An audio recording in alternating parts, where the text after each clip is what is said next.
part of poker. In fact, it's an essential weapon in every player's arsenal. Oh my God!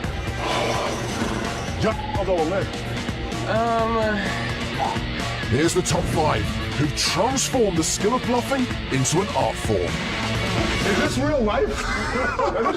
Did this happen to me? At number 5, it's Vanessa Selbst. No one folds lightly to Vanessa because everyone knows that Vanessa is aggressor. On the big game, she tangled with Antonio Esfandiari. In this hand, she's bet the flop and the turn, but Antonio isn't a believer. Can Vanessa sell her story on the river? Vanessa could have been semi-bluffing a 5 on the turn just as easily as she semi-bluffed her diamonds. She's met adequate resistance from Antonio the whole way, so I'm fairly certain she knows she can't win this pot by checking. So the question is surrender or fire one last bullet. She's loading up. And Vanessa fires 59,700 on a stone bluff. There it is, the overbet. We've been here before. This bet is supposed to polarize Vanessa's hand, nuts or air, and Antonio can pretty much only beat air. This would be an absolutely sick call. Vanessa could very easily have played a huge hand the same way. 59-7. 59-7.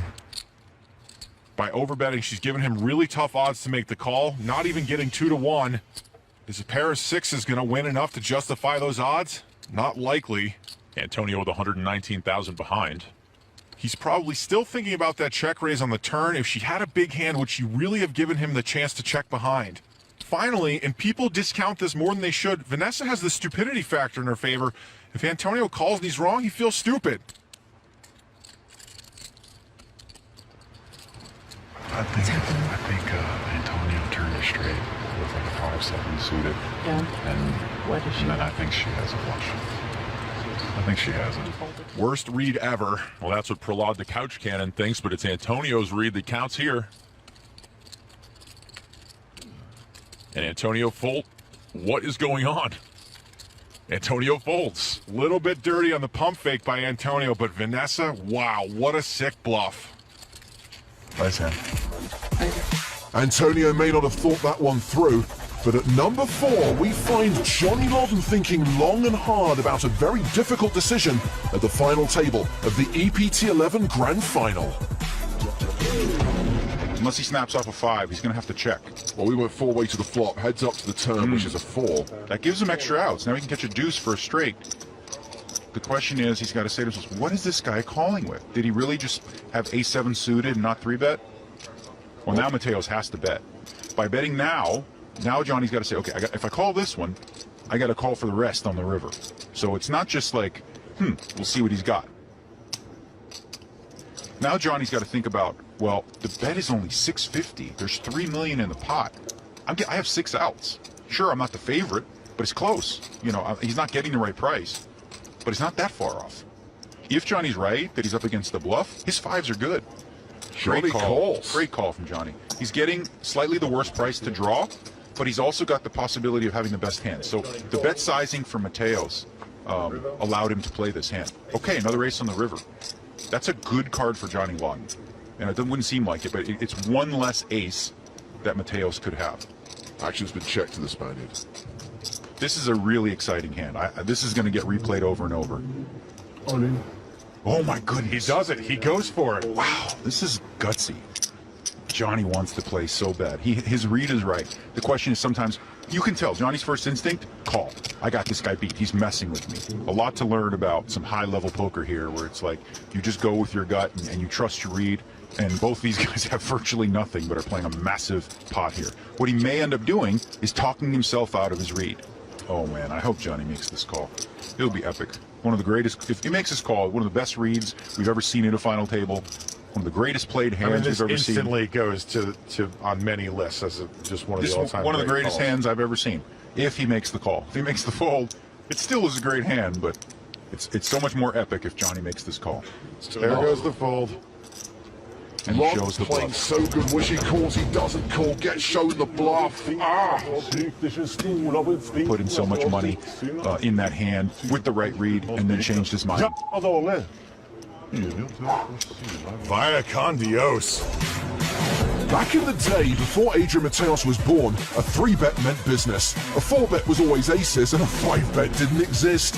Then along came the internet, and button clicking became a thing. At number 3, a German wunderkind with an interesting haircut takes pre-flop leveling to a new level. Contrary to what Benny might think, this isn't a mandatory 3-bet or even a mandatory call to an early position raiser.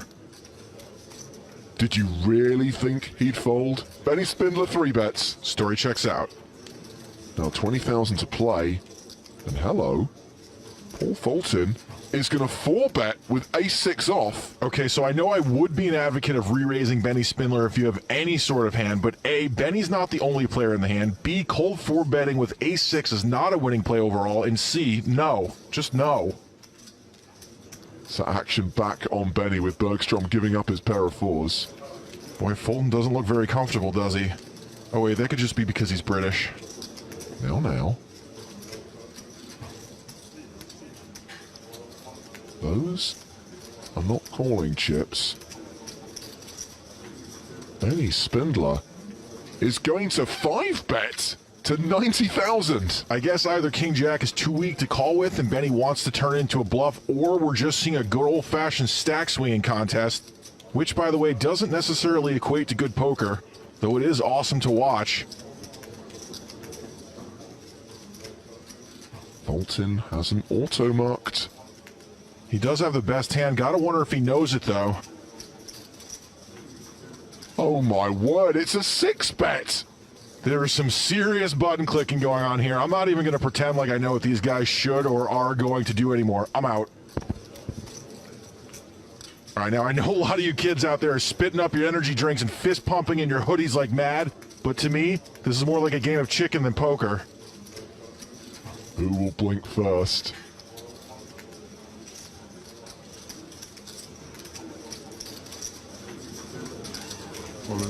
Not Benny Spindler, it's a 7-bet jam! Fulton has now invested half his chips on this hand. Gotta wonder if he's regretting it now.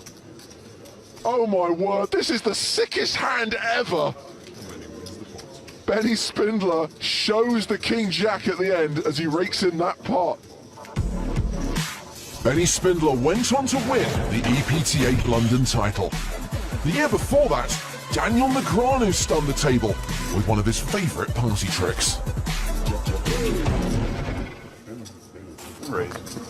Daniel is determined Angel Small River Bet is a value hand that Kid Poker can't beat. Although it's hard for him to rep a hand, he's bumping it up. So you got aces or kings? Can I say that, or is that illegal? Heads up. I can say what he has, but not what I have. Okay. I'm thinking aces or kings. You think right. Daniel really pulled the trigger correctly on that one. And Shlomi's now thinking, if you've read me for ace or kings, surely you can beat ace or kings, I have to fold. If I show one, do I have to show all? Okay. I can show one? I can show one if I want to? I don't feel like it. Never mind. I don't have a good one to show. Aces or kings was good, right? Of course. I'm just saying, that's what I thought he had, but not that I could beat it. Daniel knows how to entertain the table, but for max entertainment, you have to show the bluff. At number 1, from Shark Cage, Miss Finland Sarah Shafak pulls off the best bluff of all time on the very first hand. Hi. Hi. Ronnie, if you bust her on the first hand, He bets. 30,000. And Sarah raises with a straight draw. Do you have something? Yes, I do. I believe you. 30,000? Yeah. it's the way all my relationships start, with lies. So Ronnie has called the raise and improves to trips on the turn. Oh boy. Why are you checking? You raised me on the flop. Num. She bets just over half the pot. Ronnie, do not bust her before the swimsuit portion. Ronnie's clock is running. Remember, every player has 30 seconds per decision. If he thinks she's bluffing, he'll call. If not, he could raise. The shot Yeah, I forgot that. Raise? 155? $155. She really should not be calling this. $255. She re-raises. What? Okay. I'm not used to those. Yeah. Really, huh? 255,000. Yes.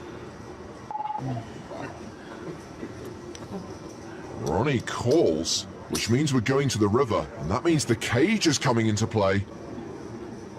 The board bricks out for Sarah. She has just ace high.